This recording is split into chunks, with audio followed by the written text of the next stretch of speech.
Guys, for today's video, welcome back to my so today guys, maghuhugas ako ngayon sa bote na anak ko.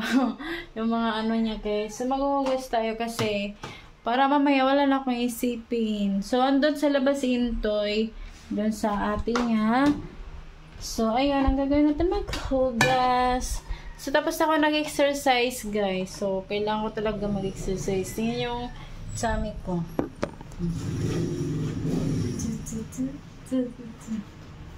O, diba? Medyo maliit na siya, guys.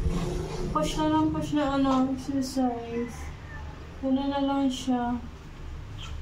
Fairness, diba?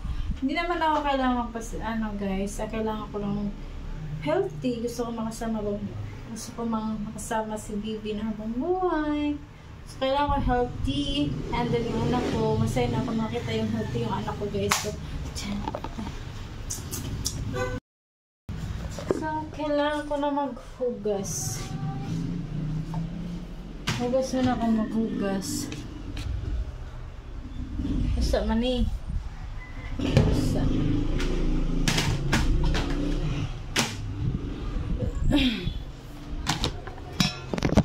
So, ganyan na siya. Para,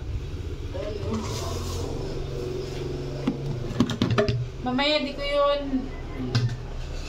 yun punasan mamaya yung anak ko guys. Sinali ko na siya kanina. Ganun na. Konti lang naman talaga to siya. So, kailangan ko lang talaga maghugas para mamaya. Kasi nakakapagod din naman. So, diba, maiksi yung hair ko. Kasi gusto ko short hair. Kasi alam nyo guys, bakit ako nagpapa-short hair? Kasi, nanlagas yung mga buhok ko. And then, pag nagsusuklay ako, pagkatapos, yung anak ko mahilig manghila ng buhok. So, yan. Kailangan talaga magpapaiksi sa buhok.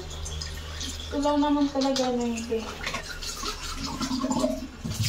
maghuhugas. Araw-araw, routine ko na talaga guys.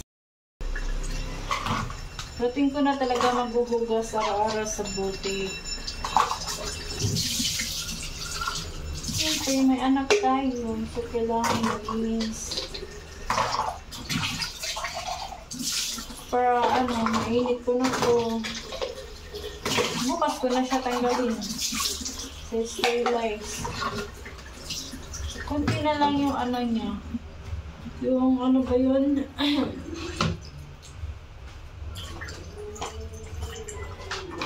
Kunti na lang yung niya sa buti.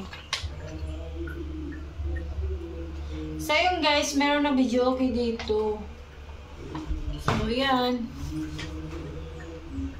Tingnan ko na lang.